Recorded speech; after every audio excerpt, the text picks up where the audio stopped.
tous là ce soir pour cette soirée de solidarité, de partage avec la section du Parti communiste de Porto-Valence. Vous nous entendez au bar là? Allô? Allô?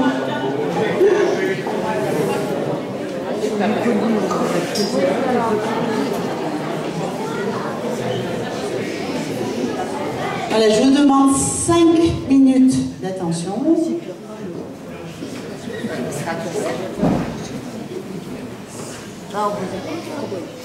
Donc, je vous répète, le bar reste ouvert. Mais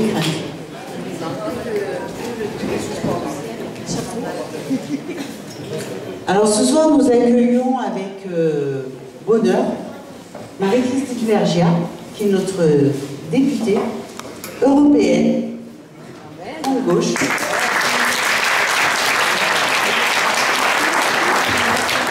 Merci pour elle.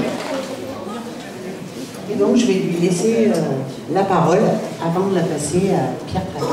Voilà Marie-Christine. On va essayer d'être très court. Oh, merci Pierre. Et vous pouvez me faire confiance. Sérieusement, il y a tellement de gens qui m'ont mis en garde sur la longueur des interventions de Pierre que je vous promets de faire l'horloge. Et moi, je vais essayer d'être court. Tout d'abord, je vais vous dire mon bonheur d'être avec vous ce soir. En fait, je suis venue cet après-midi à un Ermitage à l'invitation du collectif des migrants. Ceux qui me connaissent et qui suivent mon parcours depuis que j'ai l'honneur d'être votre députée européenne en 2009 savent que j'ai beaucoup investi et travaillé sur ces questions et que c'est une question qui est tout à fait d'actualité au moment où M. Macron fait preuve d'humanisme et de fermeté, paraît-il, en nous présentant un projet de loi sur l'asile et l'immigration maîtrisée, nous explique-t-il. Je dois, comme d'habitude, ne pas parler comme il faut dans le micro, c'est ça? Ça va? Bon. Et Pierre, voyant que je venais à l'Ermitage, m'a demandé si j'accepterais de venir avec vous. Et donc j'ai répondu avec beaucoup de plaisir à cette invitation parce que j'aime bien ce genre d'invitation, j'aime bien pouvoir échanger, dialoguer avec vous tous et je ne cesserai de continuer de remercier le Parti communiste de la confiance qu'il m'a accordée et notamment de tous les militants de la circonscription, cette immense circonscription qui va de Bonifacio jusqu'à Bourg-en-Bresse, dans laquelle je suis donc élue depuis 2009, élue en 2009, réélue en 2014 grâce à vous tous. Peut-être que je vais dire un mot de ces enjeux migratoires après ce débat de cet après-midi. Je trouve que le projet de loi qui est actuellement sur le bureau de l'Assemblée nationale est très révélateur de l'hypocrisie de notre président de la République. Je disais, il nous dit humanisme et fermeté. On voit bien la fermeté, l'humanisme, on a un peu de mal. Et moi qui suis députée européenne, j'ai encore plus de mal à le voir parce que je sais que le discours qu'il nous fait en France, il fait exactement le contraire dans les institutions européennes. Ce que je martèle depuis que je suis députée européenne, c'est que les institutions européennes, c'est certes la Commission européenne, je sais tout le mal que vous pensez de la Commission européenne, c'est le Parlement, je sais que la majorité d'entre vous doivent penser que ça ne sert à rien et que je dois être un peu folle de continuer à batailler dans cette maison. Mais sur ces questions-là, je vous assure que le Parlement européen mène des batailles et que ces batailles pourraient être gagnantes s'ils ne se heurtaient pas en permanence à la position du Conseil européen et donc des États membres de l'Union européenne, et qu'en première ligne, depuis que je suis députée européenne, il y a la France.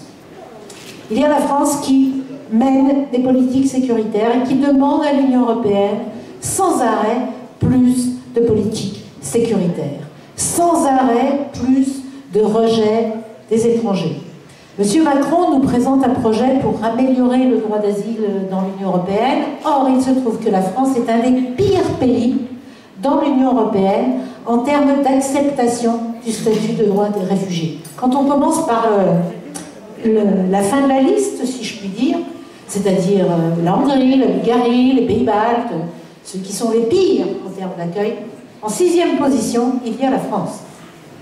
Il n'y a quand même pas tellement de raisons d'être fier dans cette période un peu difficile, où oui, il y a une crise de l'accueil des réfugiés dans l'Union européenne, et pas une crise des migrants, je dis bien une crise de l'accueil des réfugiés, que la France soit en dernière ligne en la matière. Que nous ayons eu un Premier ministre dit socialiste qui aille en Allemagne, à Munich, faire la leçon à Mme Merkel, qui était la seule, on n'est pas d'accord avec ce que dit Mme Merkel sur beaucoup de choses, mais l'Allemagne a été le seul pays de l'Union européenne qui a ouvert ses portes, et heureusement qu'elles étaient là, notamment pour les Syriens. Il y a eu 1 200 000 demandes d'asile en Allemagne sur les 1 500 000 personnes qui sont arrivées. 60% des Syriens ont été accueillis en Allemagne. La France a attendu 2017 avant que la première nationalité à qui ils accordent le droit d'asile soit la Syrie, 6 ans après le début du conflit.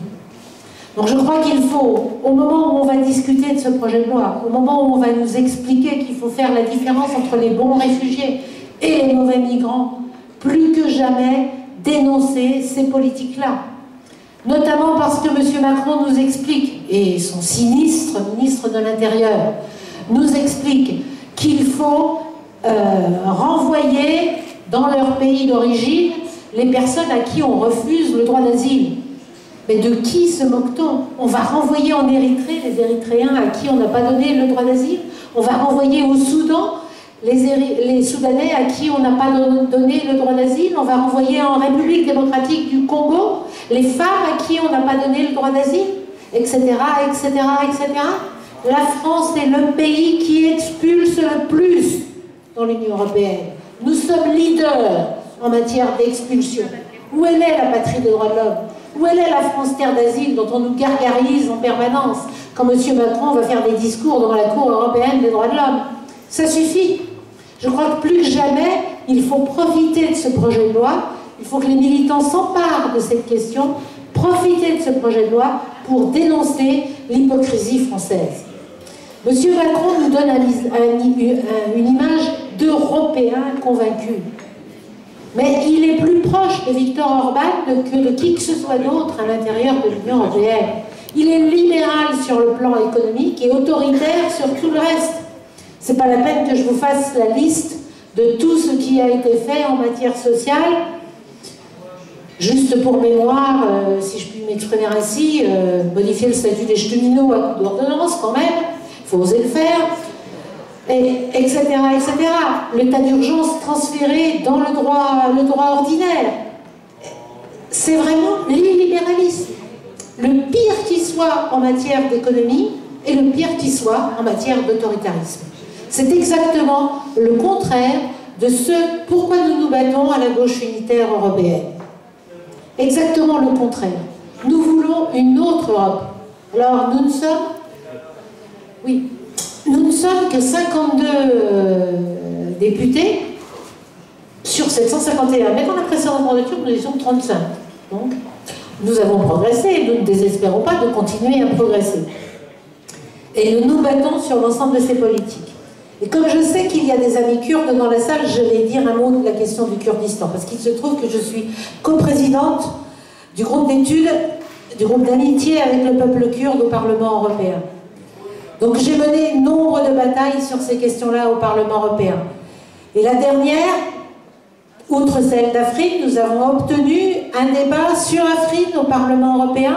Nous avons obtenu une résolution sur la situation des droits de l'homme en Turquie, qui a de nombreux paragraphes qui dénoncent la situation en Turquie. Et j'étais très fière, il y a 10 jours, d'accueillir le député de Diyarbakir et ancien maire de Diyarbakir, Sam Beda, pour parler de la question de Sour et de la question d'Azankef.